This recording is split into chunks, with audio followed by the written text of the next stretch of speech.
아멘. 하나님 말씀 보겠습니다. 요한복음 13장입니다. 요한복음 13장 21절로 35절까지 말씀입니다. 요한복음 13장 21절로 35절까지 말씀.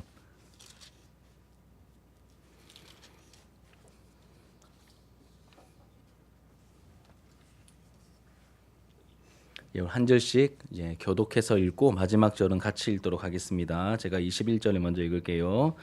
예수께서 이 말씀을 하시고 심령이 괴로워 증언하여 이르시되 내가 진실로 진실로 너희에게 이르노니 너희 중 하나가 나를 팔리라 하시니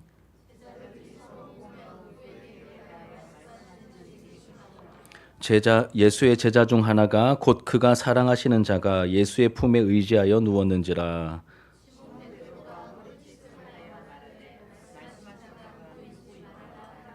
그가 예수의 가슴에 그대로 의지하여 말하되 주여 누구니이까.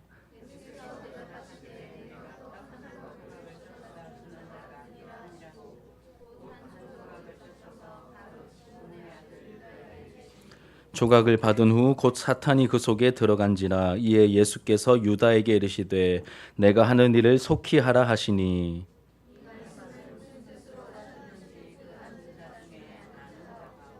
어떤 이들은 유다가 돈괴를 맡았으므로 명절에 우리가 쓸 물건을 사라 하시는지 혹은 가난한 자들에게 무엇을 주라 하시는 줄로 생각하더라. 그가 나간 후에 예수께서 이르시되 지금 인자가 영광을 받았고 하나님도 인자로 말미암아 영광을 받으셨도다.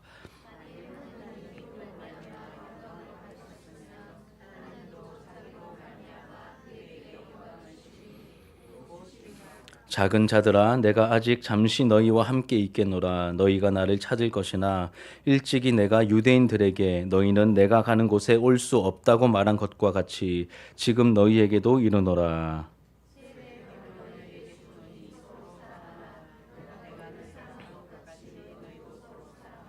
함께 읽겠습니다. 너희가 서로 사랑하면 이로써 모든 사람이 너희가 내 제자인 줄 알리라. 아멘. 오늘 본문의 말씀으로 주일에 첫 번째 설교를 했고 같은 제목입니다. 13장 후반부의 내용을 본2라는 제목으로 하나님의 말씀을 증거하려고 합니다.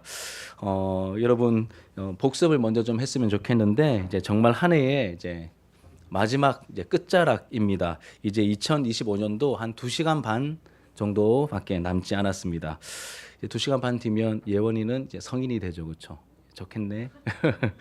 예, 우리 3일 전 2025년 마지막 주일에는 이 마지막의 의미를 잘 반영하고 있는 요한복음 13장 내용 중에서 이 전반부 내용을 우리가 함께 살펴보았습니다. 제목이 본이었죠. 본보기입니다. 예수님께서 제자들과 보내기 원하셨던 이 마지막 유월절 만찬 자리에서 어떤 행동을 하시죠? 제자들의 발을 씻기시는 행동을 하셨고 그 의미를 설명해 주시면서 너희들도 나처럼 행하게 하려고 내가 본을 보였다라고 말씀하셨습니다. 그 말씀의 의미를 나누었죠. 핵심은 이렇게 행동으로도 보여주시고 또 예수님의 주 되심과 제자들의 어떤 종된 위치를 이렇게 종된 위치를 강조하시며 나를 따라 행하는 게 너희들 마땅하다 행동으로 보이시고 또 당연히 스승인 내가 하니 마땅히 너희들도 해야 된다라고 가르치셨고 한 걸음 더 나아가서 이렇게 행할 때 뭐가 있다고 하셨죠? 복이 있을 거다라고 하시면서 이 마지막 순간에 섬김을 강조하며 가르치셨습니다. 그만큼 섬김이 중요하다는 것을 우리가 알게 되었죠. 그럼 섬김이 중요한데 너무 중요하다는 것을 알게 됩니다. 그런데 제자들의 모습은 이제 섬김과는 거리가 좀 멀었습니다. 그리고 오늘날 우리도 섬김과 거리가 멀 수 있겠습니다. 그래서 우리는 어떻게 해야 될까요? 예수님을 깊이 그리고 자주 생각해야 하고 또 섬김의 단짝이라고 할 수 있는 이 겸손을 갖추기 위해서 노력해야 할 것입니다. 예수님처럼 겸손하게 섬기는 제자가 되려면 남을 나보다 낮게 여겨야 합니다. 그리고 이를 위해서 내가 날마다 죽어야 하고 또 남을 대할 때 어떻게 해야 된다고 했죠? 남을 대할 때 죽게 하듯 대해야 된다라고 말씀을 드렸습니다.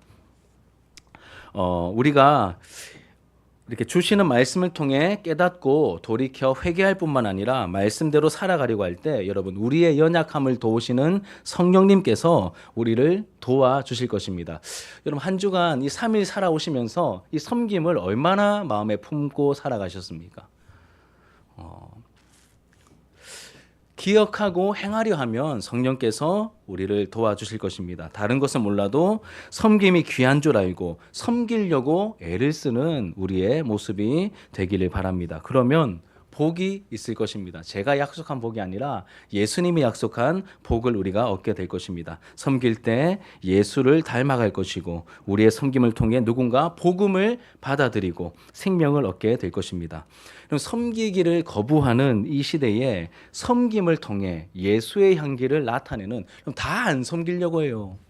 사실 우리도 섬기기 싫잖아요. 그런데 예수님이 섬기셨고 예수님이 섬겨야 한다라고 말씀하셨으니 예수님의 제자된 자들로서 우리가 우리의 본성을 거스르고 섬기기 시작할 때 이 시대의 섬김을 통해 예수의 향기를 나타내는 교회가 분명히 될 수 있을 것입니다. 이것이 우리 지난주에 함께 3일 전에 나누었던 말씀의 핵심적인 내용입니다.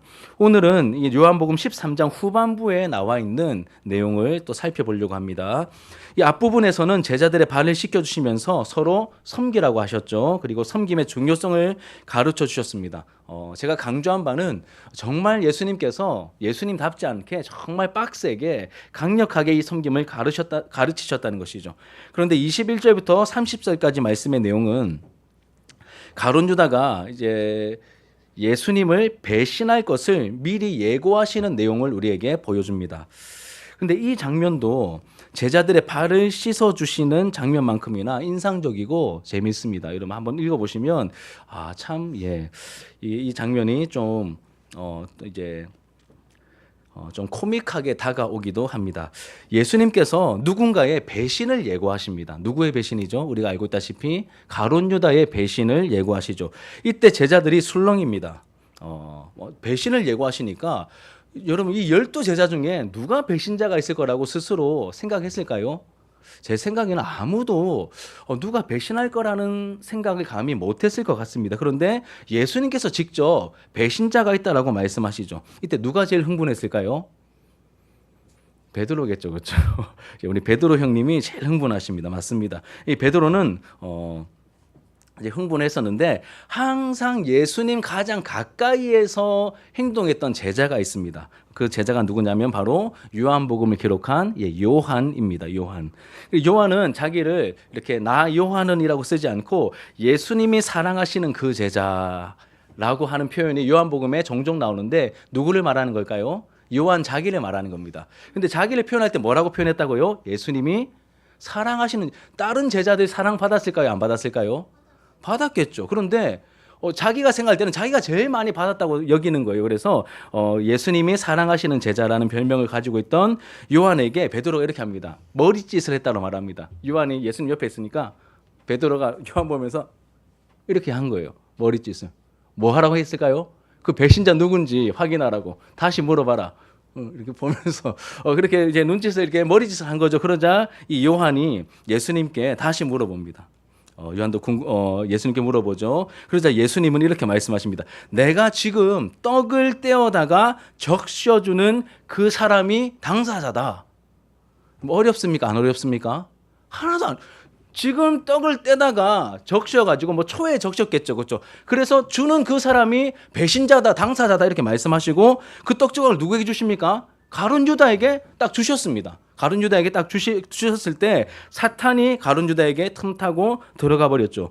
예수님이 이렇게 말씀하십니다. 네가 하고자 하는 일을 속히 가서 빨리 행하라고 하십니다. 그런데 그 모습을 지켜보고 있던 제자들이, 여러분 예수님이 배신자 알려주셨습니까? 안 알려주셨습니까? 너무 확실하게 알려주셨잖아요. 떡 떼서 주는 사람이 배신자다라고 했는데 다 봤습니다. 그런데 떡을 누가 받았다고요? 가룟 유다가 받았으면 누가 배신자입니까? 가룟 유다가 배신자인데 나머지 제자들이 아무도 가룟 유다가 배신자라고 생각을 안 해요. 바보죠. 무슨 말이냐면 가룟 유다가 여러분 그렇게 우리가 결과를 알고 있으니까 원래 나쁜 놈 이렇게 생각하지만 이렇게 대놓고 당사자야라고 알려주셨음에도 불구하고 다른 제자들이 의심을 안 할 정도로 엄친아였습니다. 굉장히 신뢰를 받는 사람이었습니다. 그 가룟 유다는 돈을 맡았거든요. 돈을 맡은 자, 돈꾀를 맡은 자로 되어 있는데 여러분 교회 재정은 혹은 어떤 공동체 재정은 뭐 아무에게나 안 맡기죠. 누구에게 맡기죠? 가장 믿을 만한 사람에게 맡기잖아요. 그러면 가룟 유다가 돈꾀를 맡고 있으면 가룟 유다는 12명 중에서 어떤 사람입니까? 똑똑하고 신뢰를 받는 사람이었다는 뜻이죠. 그런데 여러분 이 흐름을 생각해 보면 너무 안 어울립니다. 우리 3일 전에 보았듯이 세족식이라는 그 엄청난 퍼포먼스를 예수님께서 행하시면서 뭘 강조하셨다고요? 섬김을 강조하시면서 이 섬김의 분위기를 싹 만들어 서로 섬기라고 하셨잖아요. 서로 섬기는 분위기를 싹 만들어 놓으셨는데 지금 뭐라고 말씀하신 거예요? 배신자가 있다. 그러면 여러분 아니 처음부터 섬기는 대해서 말씀하시지 마시지. 실컷 섬기라고 말해놓고 갑자기 배신자가 있다라고 말하니까 어울립니까? 안 어울립니까? 말씀에 관심이 없으십니까? 잘 들으시면서 왜 대답은 안 하십니까? 너무 안 어울리죠, 그렇죠? 예수님 왜 이러셔? 너무 타이밍을 기가 막히게 못 맞추시네 이런 생각이 들 겁니다. 그래서 이 마지막이라는 중요한 타이밍에 그것도 섬김이라는 중요한 주제를 가르치시는 이 현장에서 갑자기 가룟 유다의 배신을 언급하십니다. 이유가 있겠죠. 이유가 있으실 것입니다. 그런데 이 가룟 유다의 배신을 언급하시는 예수님도 마음이 여러분 어떠셨을까요? 좋으셨을까요? 마음이 힘드셨을까요? 엄청 힘드셨다고 말합니다. 21절 같이 한번 읽어볼게요. 21절 시작. 예수께서 이 말씀을 하시고 심령이 괴로워 증언하여 이르시되 내가 진실로 진실로 너희에게 이르노니 너희 중 하나가 나를 팔리라 하시니. 여러분 이 팔리는 이 배신자를 예고하시고 어떻게 하셨습니까? 마음이 어떠셨다고요? 그냥 괴로운 게 아니라 이 말씀하시고 심령이 괴로워 굉장히 많이 힘드셨다라고 하는 것을 우리가 알게 됩니다. 이토록 힘들어 하실 거면서 왜 이 타이밍에 배신자를 예고하는 게다가 힌트를 다 주었음에도 불구하고 아무도 눈치채지 못할 그 이야기를 예수님께서 왜 굳이 하신 걸까요? 저는 이 부분이 너무 납득이 안 되더라고요. 말씀을 읽는데 여러 번 읽었습니다. 근데 답이 여러분 어렵지 않아요. 성경에 다 나와 있습니다. 19절 읽어볼게요. 19절 조금 위로 올라가서 19절 읽겠습니다. 시작. 지금부터 일이 일어나기 전에 미리 너희에게 일러둠은 일이 일어날 때에 내가 그인 줄 너희가 믿게 하려 함이로라. 아멘. 일이 일어나기 전에 이 일을 너희에게 미리 일러둠은 왜요? 일이 일어날 때에 내가 그인 줄 너희로 알고 믿게 하려고 미리 얘기하고 그러니까 다 못 알아들을 거고 너무 어울리지도 않은 상황이지만 이 타이밍 놓치면 가룟 유다는 가버리니까 이 타이밍밖에 없는 거예요, 사실은. 그래서 예수님께서 이 상황에서 가룟 유다의 배신을 예고하시는 것입니다. 여러분, 예수님께서 모르시는 상태에서 가룟 유다에게 배신을 당한 게 아니십니다. 다 아셨죠? 다 아셨습니다. 이미 다 알고 계셨습니다. 참 어울리지 않는 상황이고 그리고 제자들에게 말해도 귓등으로 들을 거지만 나중에 이 일이 다 성취되었을 때는 예수님의 말씀이 생각나고 예수님이 정말로 하나님의 아들 그리스도라는 것을 제자들이 확실히 알고 믿게 하시려고 가룟 유다의 배신을 예고하신 거다 이렇게 말씀하고 있습니다. 그러면 여러분 이 모든 이 행동들이 다 누구를 위한 행동이고 누구를 위한 조치입니까? 1차적으로는 제자들이죠. 제자들이고 그리고 2차적으로는요. 이 말씀을 읽고 있는 우리들을 위한 예수님의 조치라는 것을 우리가 알게 됩니다. 이런 부분을 보면 저는 이렇게 표현했습니다. 예수님은 정말 디테일의 장인이시다. 이런 사소해 보이는 것도 우리가 예수님을 알아보고 믿음을 가지게 하시려고 이렇게까지 예수님께서 뭔가를 숨겨놓으셨구나라고 하는 것을 발견하게 됩니다. 어떻게 해서라도 우리가 예수님을 알아보고 믿게 하시려고 그래서 구원받게 하시려고 정말 심혈을 기울이신 예수님의 그 흔적들을 발견하게 된다는 것이죠. 그리고 여러분 좀 더 넓은 문맥에서 보면 요한복음을 기록한 목적 자체가 예수님을 알아보고 예수님을 믿도록 하기 위해서 요한복음을 기록했다라고 말하고 있습니다. 한번 읽어볼까요? 요한복음 20장 30절과 31절 같이 한번 읽어볼게요. 30절과 31절 시작. 예수께서 제자들 앞에서 이 책에 기록되지 아니한 다른 표적들도 많이 행하셨으나 오직 이것을 기록함은 너희로 예수께서 하나님의 아들 그리스도이심을 믿게 하려 함이요 또 너희로 믿고 그 이름을 힘입어 생명을 얻게 하려 함이니라. 아멘. 이것을 더 많은 것이 있지만 이것을 기록한 이유가 뭐라고 말합니까? 너희로 예수께서 하나님의 아들 그리스도이심을 믿게 하려고, 알아보게 하려고, 믿게 하려고, 또 너희로 믿고 그 이름을 힘입어 어떻게 됩니까? 생명, 구원을 얻게 하려고 이 책을 기록한 거다. 이렇게 말씀하고 있습니다. 사랑하는 여러분, 이제 곧 있으면 시작될 2026년에는 요한복음뿐만 아니라 성경 전체를 읽고 묵상하면서 우리를 향한 하나님의 이 디테일한 손길, 나를 가장 잘 아시는 하나님께서 나를 위해 내가 믿음을 가질 수 있도록 숨겨놓으신 그 숨은 은혜들을 발견하는 기쁨을 저와 여러분들이 풍성하게 맛보았으면 좋겠습니다. 그냥 성경을 막 읽어나가는 게 아니라 성경을 읽으면서 이 디테일한 하나님의 손길을, 야, 이 말씀은 나를 위하여 여기에 두신 거구나. 이 말씀을 통하여 내가 하나님이 어떤 분인지 알게 되고 내가 믿음을 가지게 되고 막 숨어있는 말씀의 은혜를 발견하는 그 기쁨을 내년 한 해에는 우리가 풍성하게 맛보게 되었으면 좋겠습니다. 하나님이 나를 사랑하심을 깊이 맛보게 되기를 축복합니다. 계속해서 말씀을 보시면 이 12 제자 중에 예수님을 배신할 가룟 유다가 이제 예수님을 팔기 위해 다 나갔습니다. 예수님은 아셨지만 다른 제자들은 뭐 자기 볼일 보러 가는갑다 이렇게 생각하고 있었죠. 그리고 가룟 유다가 나간 다음에 말씀을 이어가시는데 무슨 내용인지 사실 좀 번역이 좀 쉽지 않습니다. 31절과 32절 같이 한번 읽어볼게요. 31절과 32절 시작. 그가 나간 후에 예수께서 이르시되 지금 인자가 영광을 받았고 하나님도 인자로 말미암아 영광을 받으셨도다. 만일 하나님이 그로 말미암아 영광을 받으셨으면 하나님도 자기로 말미암아 그에게 영광을 주시리니 곧 주시리라. 쉽지 않죠, 그렇죠? 내용이 추상적으로 다가오고 어려워 보입니다. 그가 나간 후에 가룟 유다 나갔습니다. 없습니다. 그 상황에서 말씀하십니다. 지금 인자가 영광을 받았고 하나님도 인자로 말미암아 영광을 받으셨도다. 인자가 예수님이 영광을 받았다는 말은 이런 뜻입니다. 긴가 민가 정체가 불분명하게 여겨졌던 그 예수님께서 드디어 어떤 분인지 드러나게 되었다는 뜻입니다. 영광을 받았다는 말은 예수님이 어떤 분인지 이제서야 드러나게 되었다, 이런 의미를 가지고 있습니다. 이 가룟 유다의 배신을 기점으로 뭐가 시작되죠, 여러분? 구체적으로 가룟 유다의 배신을 기점으로 구체적으로 뭐가 시작됩니까? 예수님의 십자가 순환이 본격적으로 이루어지죠. 예수님의 십자가 순환은 실제로 시작된다는 것을 우리가 감안하면 예수님이 우리의 메시아 구주 되심이 드러나는 것은 다른 무엇보다 무엇을 통하여서 예수님의 예수님 되심이 드러나는 겁니까? 십자가를 통하여 드러난다는 것을 우리가 알게 됩니다.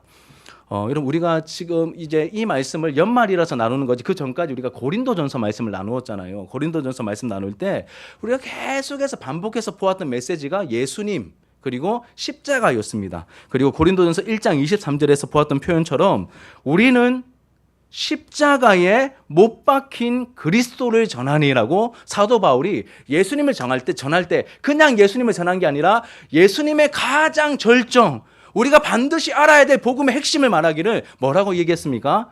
십자가죠.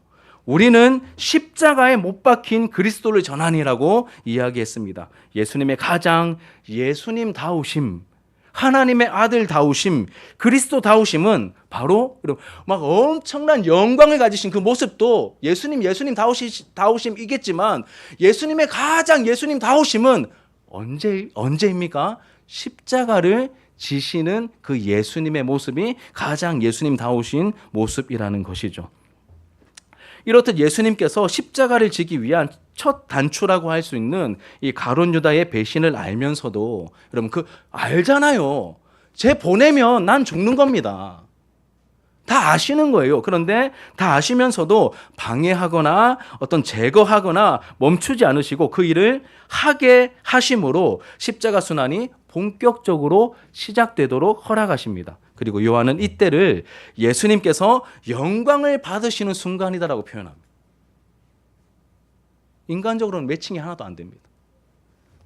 예수님이 어떤 분인지 가장 잘 드러나는 순간이 바로 십자가와 연관이 있다는 것을 우리에게 보여주고 있다는 것이죠. 동시에 하나님도 어떤 분인지가 예수님의 행동을 통해 드러나게 되었다고 말합니다. 예수님의 어떠하심만 드러난 게 아니라 예수님을 통하여 하나님 아버지도 그런 분이구나라고 하는 것이 함께 드러나게 되었다. 하나님도 영광을 받으셨다라고 말하고 있습니다. 여러분, 하나님과 예수님은 이렇게 가론유다가 가도록 이렇게 다 아시면서도 그렇게 허락하시고 이 십자가 순환이 시작되도록 그것을 허락하시는 걸 보면 여러분, 하나님과 예수님은 정말 죄인들을 사랑하시는 것 같습니다. 한마디로 하나님과 예수님은 사랑과 섬김의 화신인 것 같아요. 사랑과 섬김을 말할 때 이분들을 빼놓고 결코 말할 수 없을 것 같습니다. 이런 분이 없으시죠. 나 같은 죄인을 구원하기 위해 십자가를 지시기로 결단하시는 놀라운 장면이 바로 이 말씀이라는 것이고, 이를 통해 예수님과 하나님이 어떤 분인지 드러나게 되었다라고 말합니다. 31절 보시면 여러분, 제가 이제 유진 피터슨 목사님이 번역하신 메시지 번역을 보면 이렇게 번역해 놓았습니다. 같이 한번 읽어볼게요.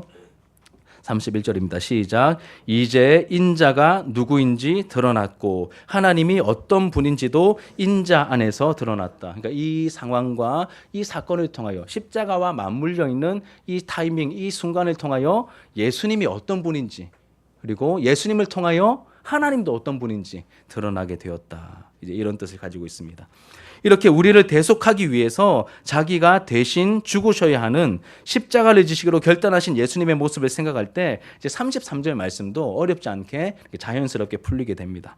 그리고 예수님께서 십자가를 지시는 길을 제자들이 따라오지 못한다라고 말씀하시는 내용이 바로 이 33절 말씀의 내용이죠. 이렇게 십자가 지실 것을 예고하시고 난 다음에 제자들에게 중요한 두 번째 명령을 내리십니다.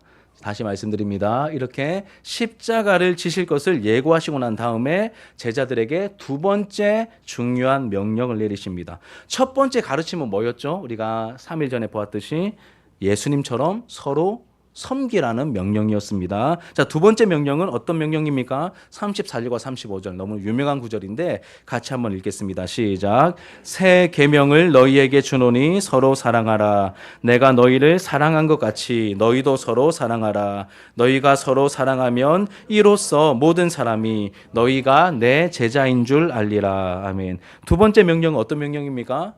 예수님처럼 서로 사랑하라는 명령입니다. 여러분, 예수님의 명령은 서로 사랑하라입니다. 부탁이 아니라 명령을 하고 계시죠. 반드시 행해야 할 스승의 명령, 그리고 주인의 명령입니다. 그런데 서로 사랑하는 명령 앞과 뒤에 우리가 주의 깊게 살펴야 할 두 가지 내용이 함께 연결되어 있습니다. 자, 그냥 서로 사랑하라가 아니라 먼저 보시면 그 앞에 어떤 수식어가 있습니까? 내가 너희를 사랑한 것 같이 너희도 서로 사랑하라고 말씀하십니다. 우리 주일에도 살펴보았듯이 여러분, 예수님은 말로만 가르치지 않으셨죠. 말로만 가르치지 않으셨습니다. 원리만 가르치시고 알아서 하라는 식의 제자 훈련을 시키지 않으셨습니다. 몸으로 체험하면서 확실하게 배우게 하는 방식을 예수님은 사용하셨습니다. 그러니까 예를 들면 섬김을 가르쳐 주실 때도 그냥 너희들 잘 섬겨봐, 서로 잘 섬겨봐, 이렇게 말씀하신 게 아니라 어떻게 하셨습니까?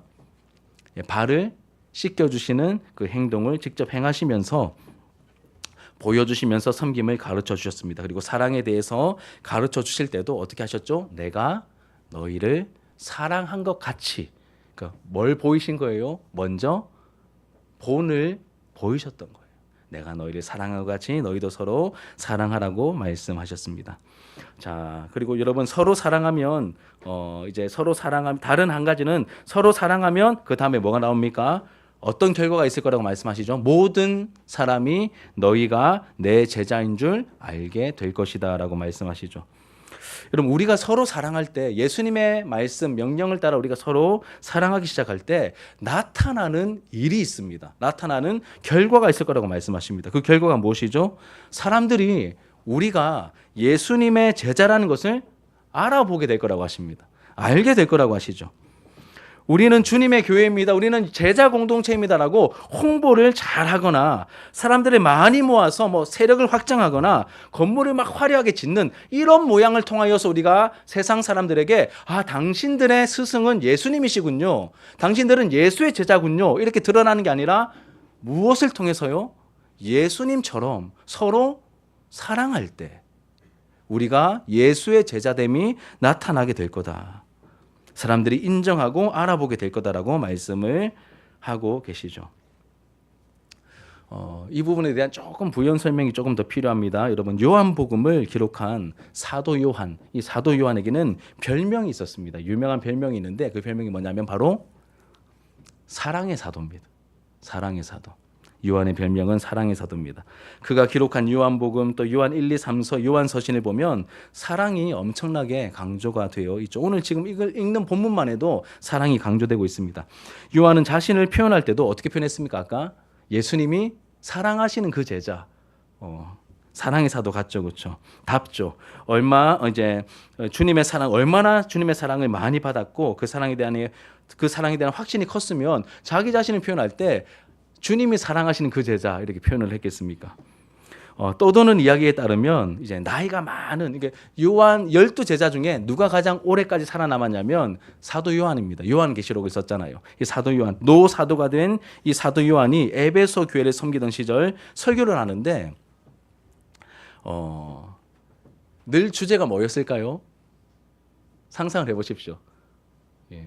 사랑이었겠죠. 예, 중요한 주제는 사랑이었습니다. 그리고 뭐 말도 많이 안 했대요. 이 떠도는 전승에 따르면 이렇게 노사도니까 힘도 없어요. 이렇게 꾸역꾸역 올라와서 이게 다 꼬부랑된 그 모습으로 이 사람들 보면서 여러분, 하나님은 사랑이십니다. 그러니 우리도 사랑합시다. 이렇게 하고 내려오면 막 회개가 일어나고 하나님의 은혜가 부어지고 하는 그런 일들이 일어났다고 합니다. 이 요한은 사랑의 사도입니다. 그래서 이 요한 1서를 읽어보면 특히 3장과 4장을 보면 이 사랑에 대한 놀라운 교훈들로 가득한 이 말씀을 보게 되는데, 그래서 3장과 4장을 읽어보면 꼭 오늘 말씀에 오늘 이게 주제인 서로 사랑하는 주제에 어떤 해석 같은 적용 같은 느낌을 되게 많이 받게 됩니다. 사실 뭐 다 읽어보고 싶었는데 아이들도 있고 해서 그래도 한번 찾아보겠습니다. 요한 1서 3장을 한번 펴보십시오. 요한 1서 3장 저 뒤쪽에 있습니다. 요한 1서 3장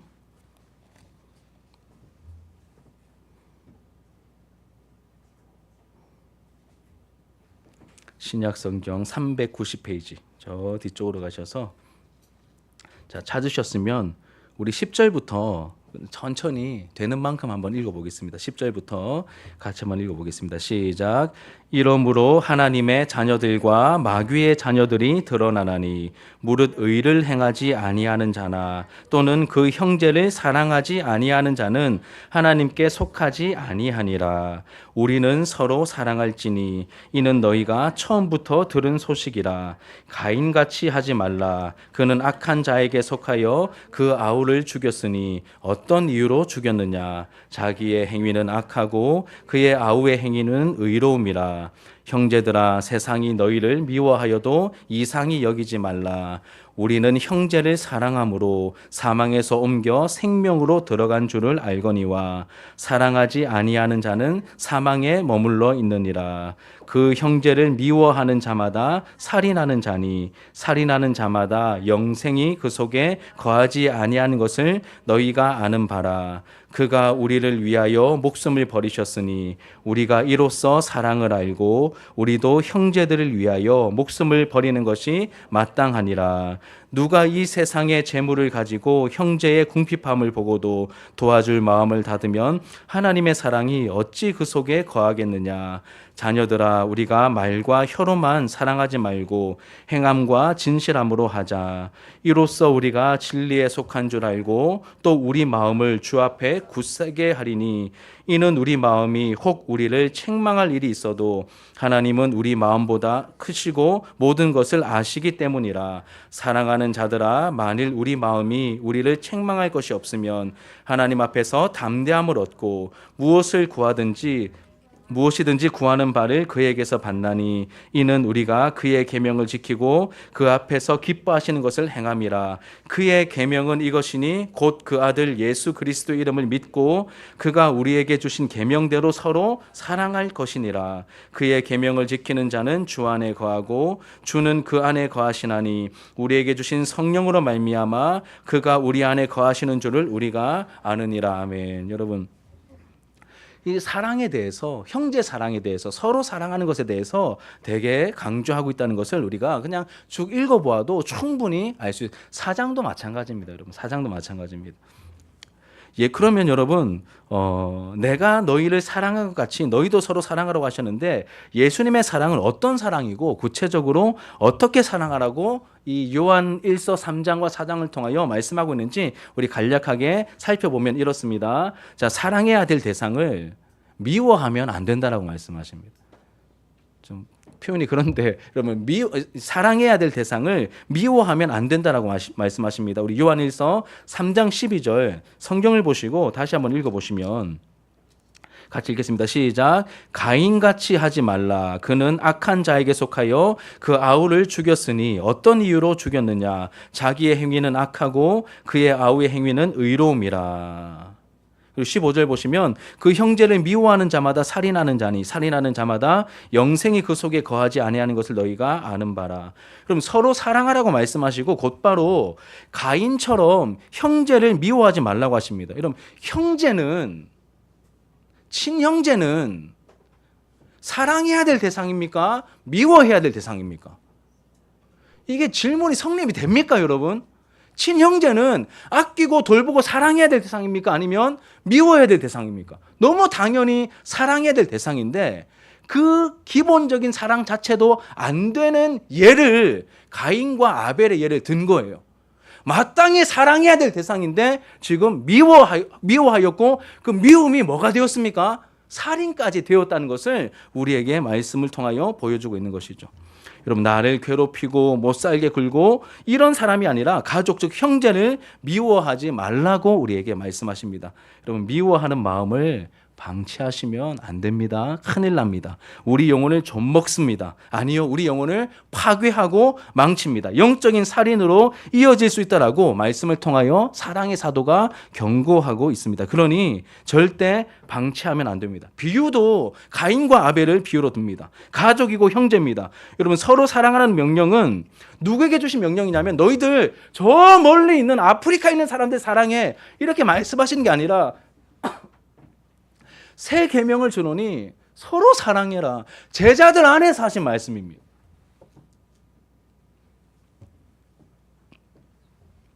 우리 교회 공동체에 주시는 말씀이라는 뜻입니다. 우리는 하늘 가족이죠.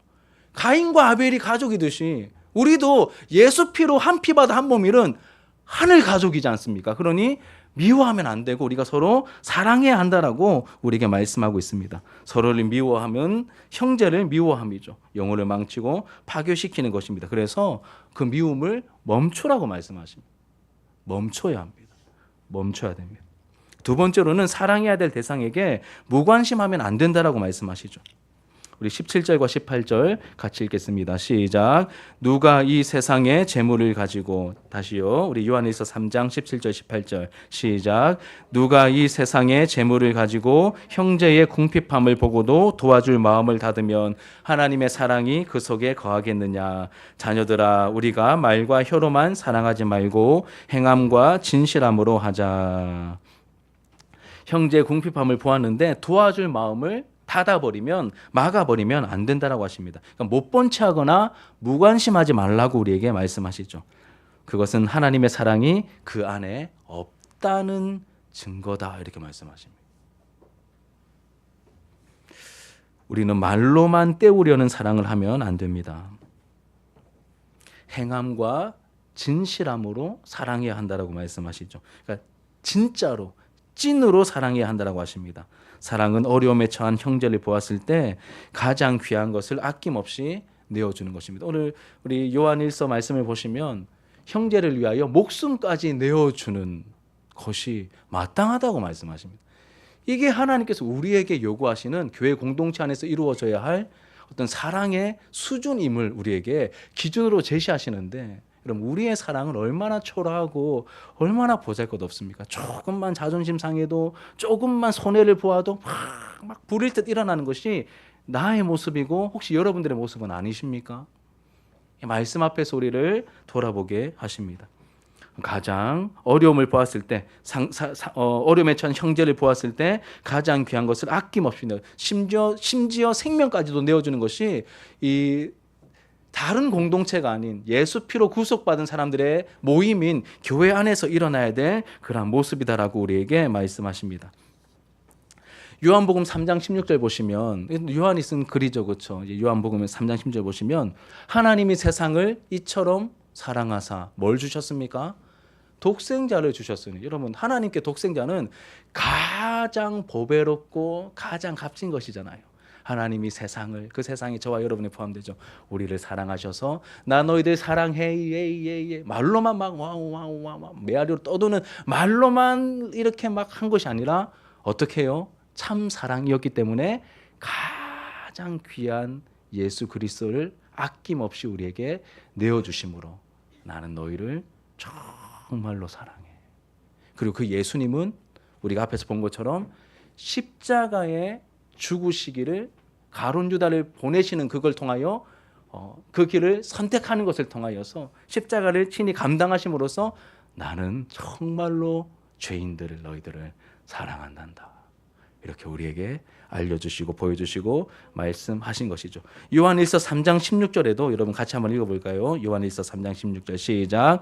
그가 우리를 위하여 목숨을 버리셨으니 우리가 이로써 사랑을 알고 우리도 형제들을 위하여 목숨을 버리는 것이 마땅하니라. 여러분, 이게 교회 공동체에서 이루어져야 할 사랑의 모습이다라고 말씀하십니다. 너무 부끄럽습니다. 여러분들이 부끄럽다는 게 아니라 제가 너무 초라해서 설교자로 서기가 너무 부끄럽습니다. 마땅하답니다, 여러분. 누군가 아프고 누군가 힘들어할 때 하나님, 저 아픔을 저에게 차라리 주십시오라고 하는 이 기도가 나오는 공동체가 교회여야 한다. 저 사람이 어떤 힘듦이, 하나님 저 힘듦 놔주시고 저 사람은 잘 되게 해주세요, 이런 기도가 나와야 되는, 그렇게 서로가 서로를 너무 아껴주는 그런 모습이 주님께서 세우셨던 이 교회가 나타나야 될 형제 사랑의 모습이다라고 우리에게 말씀하고 계십니다. 여러분, 이제 하나 더 보겠습니다. 자격 없는 대상에게 먼저 다가가는 사랑이죠. 자격 없는 대상에게 먼저 다가가는 사랑입니다. 우리 요한 1서 4장 10절과 11절 같이 한번 읽겠습니다. 10절과 11절 시작. 사랑은 여기 있으니 우리가 하나님을 사랑한 것이 아니요 하나님이 우리를 사랑하사 우리 죄를 속하기 위하여 화목제물로 그 아들을 보내셨음이라. 사랑하는 자들아, 하나님이 이같이 우리를 사랑하셨은즉 우리도 서로 사랑하는 것이 마땅하니라. 사랑은 여기 있다. 우리가 하나님 사랑한 게 아니라 하나님이 먼저 자격 없는 죄인된 우리를 먼저 사랑하셔서 우리 죄를 속하기 위하여 화목제물로 그 아들을 보내셨다. 사랑하는 자들아, 하나님이 이같이 우리를 사랑하셨은즉 우리도 서로 사랑하는 것이 뭐라고요? 마땅하니라.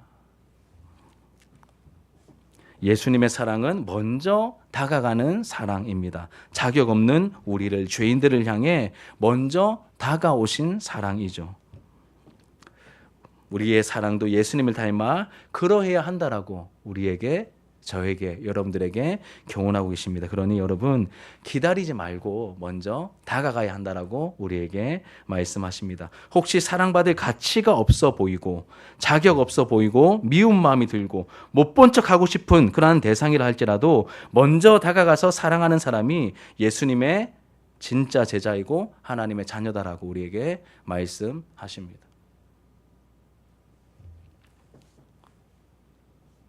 그리고 이렇게 서로 사랑하면 어떤 결과가 우리에게 주어질 거라고 약속하셨습니까? 모든 사람이 우리가 제자인 줄 알게 될 것이다라고 우리에게 약속하셨죠. 그럼 가르쳐 주신 대로 사랑을 실천하는 사람들에게 약속하신 은혜가 있습니다. 약속하신 은혜가 있습니다. 요한 1서에 따르면 우리의 마음이 하나님 앞에서 담대함을 얻는다고 말합니다. 3장 21절에 보시면 요한일서 3장 21절에 보시면 사랑하는 자들아 만일 우리 마음이 우리를 책망할 것이 없으면 하나님 앞에서 담대함을 얻고 무엇이든지 구하는 바를 그에게서 받나니 이는 우리가 그의 계명을 지키고 그 앞에서 기뻐하시는 것을 행함이라. 그의 계명은 이것이니 하면서 서로 사랑할 것이니라라고 말씀하십니다. 우리가 서로 사랑하면 우리의 마음이 하나님 앞에서 뭘 얻는다고요? 담대함을 얻습니다. 무엇을 구하든지 무엇이든지 구하는 바를 그에게서 받습니다. 이거 뭘 말하는 걸까요? 하나님 앞에서의 관계의 자신감입니다. 우리가 뭘 하면 정말 하나님과의 이 생생한 관계를 누릴 수 있을까요? 다른 거 아니고 서로 용서하고 서로 아껴주고 서로 사랑하면 하나님과의 관계가 지금까지 너희가 누리지 못했던 놀라운 하나님과의 관계를 그 너무나 생생한 너무 담대한 거예요. 하나님이 내 아버지신데 내가 뭘 두려워하고 뭘 걱정하리요. 내가 하나님의 자녀가 되었는데 무엇을 내가 염려하며 무엇을 내가 구걸하며 내가 무엇을 눈치 보며 살아가리요. 이 담대함과 이 놀라운 관계 속에서의 확신을 가질 수 있는 이 사랑의 사도인 요한이 우리에게 알려준 이 하나님의 비법은 다른 게 아니라 서로 뜨겁게 사랑하는 것입니다.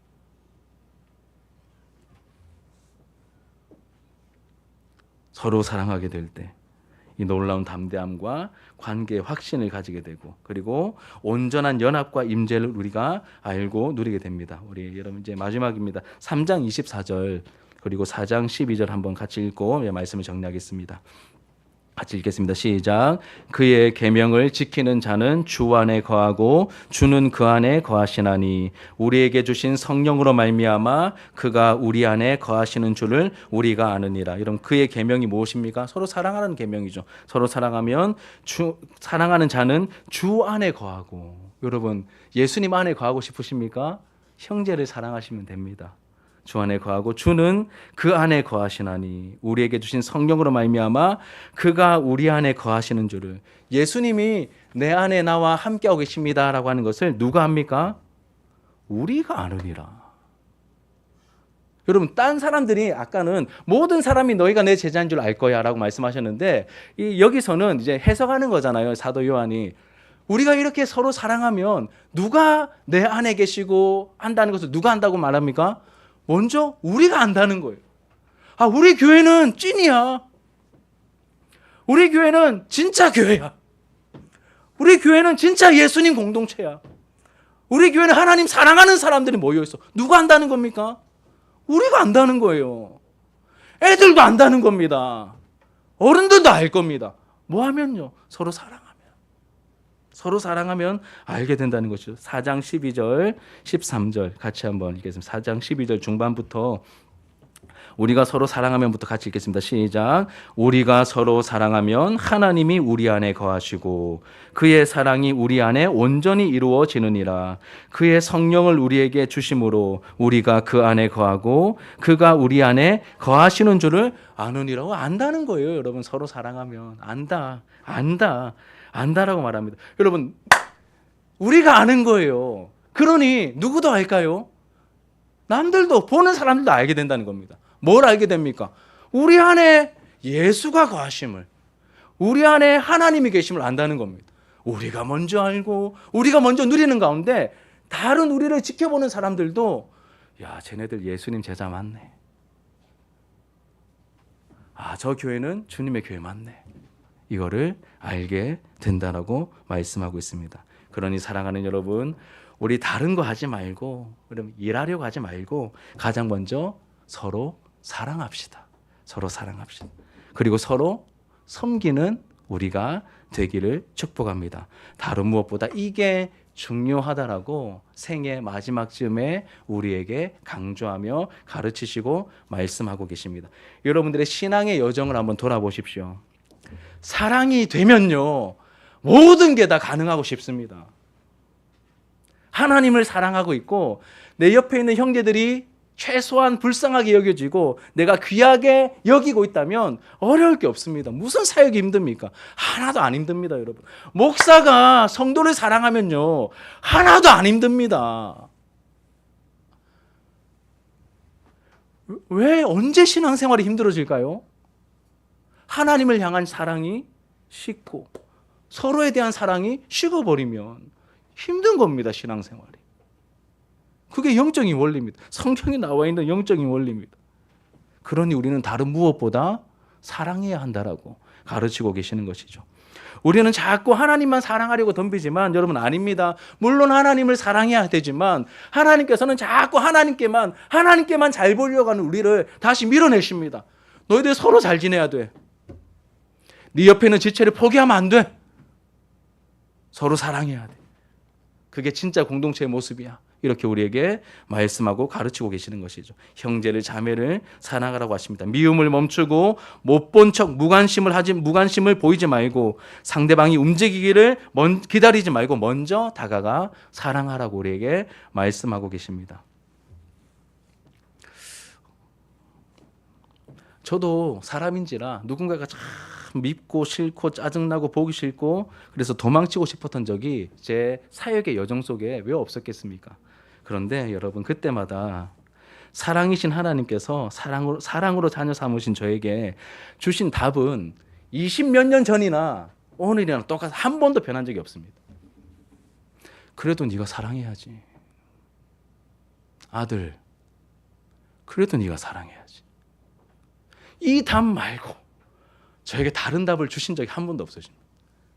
어떨 때는 막 가슴을 치죠. 하나님, 다른 답 없습니까? 다른 답 좀 주십시오. 근데 여러분, 다른 답은 없습니다. 성경에 다른 답은 없습니다. 사랑하는 것이죠. 그리고 사랑은 허다한 죄와 허물을 덮을 것입니다. 여러분, 이렇게 말씀 이제 마칠 텐데 다른 사람은 몰라도 뭐 이렇게 목사님은 그렇게 하실 수 있어. 뭐 우리 권사님들은 그렇게 하실 수 있어. 그런데 나는 아니야. 나는 학생이야 아직. 나는 안 돼. 이렇게 그렇게 생각되는 분들이 있다면 여러분, 아닙니다. 여러분, 그런 생각 조심하셔야 됩니다. 사도 요한의 별명이 뭐라고요? 사랑의 사도였죠. 사랑의 사도 전에 누가복음 9장에 보면 예수님께서 야고보와 요한 이 형제들의 별명을 이렇게 붙여주십니다. 보아너게. 무슨 뜻이냐면 우레의 아들, 천둥의 아들이라는 뜻입니다. 이 사마리아 사람들이 예수님의 은혜를 잊어버리고 예수님을 막 배격하고 막 예수님께 막 비호의적으로 반응하는 거예요. 그러니까 누가 화를 냈습니까? 야고보와 요한이 뚜껑 열려가지고 예수님, 이 자식들 이것들 하늘에서 우레와 번개가 내려서 한 번에 싸그리 없애버리시죠. 이렇게 말했던 사람들이 야고보와 요한입니다. 그래서 보아너게, 너희들 보아너게야. 우리 아들들, 이 성질 급하고 사랑할 줄 모르고 막 당장 심판이 임하기를 원했던 그 보아너게가 여러분, 그 중에 하나였던 사도 요한이 뭐가 되었습니까? 예수님의 십자가 사랑과 섬김의 본을 본받아 요한이 뭐가 되었죠? 사랑의 사도가 되었습니다. 보아너게가 사랑의 사도가 되었습니다. 그게 가능케 하는 것이 바로 십자가의 사랑이요, 하나님의 한량없는 사랑입니다. 저도 가능하고 여러분들도 가능하다라고 말씀하십니다. 우리 교회가 다른 건 좀 못하고 부족해도 서로 귀하게 여기고 서로 사랑하고 섬기는 일에는 점점 실력이 자라가는 그러한 교회가 되기를 축복합니다. 저절로 되지 않습니다. 나에게 하시는 말씀으로 분명히 듣고 반응하셔야 됩니다. 회개하시고 서로 용서해야 되고 서로 존중해야 되고 서로 사랑해야 됩니다. 사랑이 가득해서 지체들을 생각할 때 여러분, 저는 이 말씀 준비하면서 이런 마음이 들었어요. 하나님, 우리 교회 성도 이 조그만 아이들 이수부터 시작해서 우리 서동칠 집사님에 이르기까지 누구를 생각해도 너무 귀하고 너무 보고 싶고 너무 사랑스럽고 이런 마음을 목회자인 저부터 저에게 허락하여 주십시오. 너무 고맙고 너무 사랑스러워서 막 미칠 것 같은 그런 하나님의 마음을 부어 주시옵소서.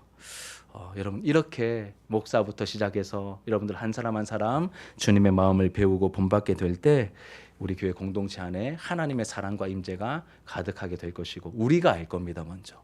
그리고 다른 사람들도 이 교회 공동체를 우리 교회를 보면서 예수님의 제자된 공동체구나라고 하는 것을 인정하는 그러한 은혜가 있게 될 것입니다.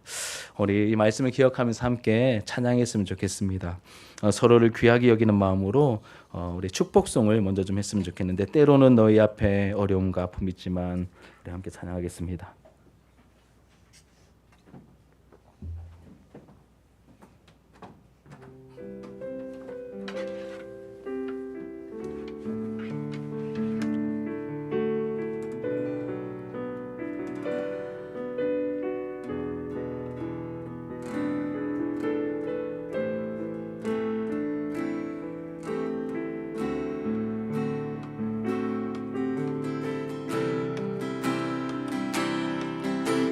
때로는 너희 앞에 때로는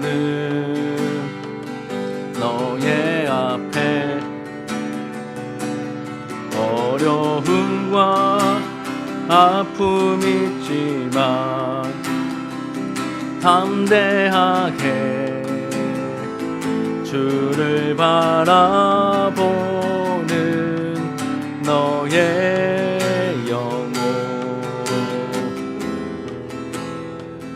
너의 영혼 우리 볼 때 얼마나 아름다운지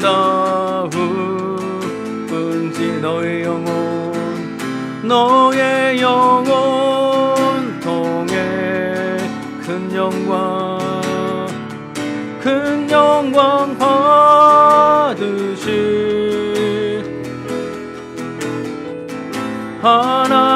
하나님을 찬양 오 할렐루야 너는 택한 족속이요 왕같은 제사장이며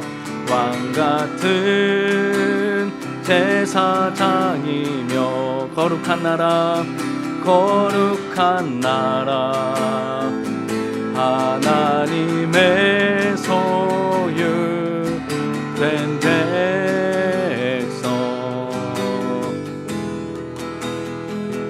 너의 영혼 우리 볼 때 얼마나 사랑스러운지 얼마나 사랑스러운지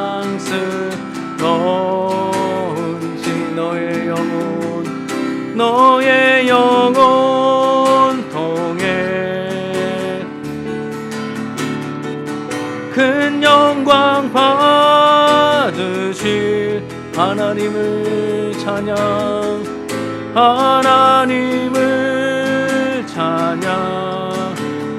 오 할렐루야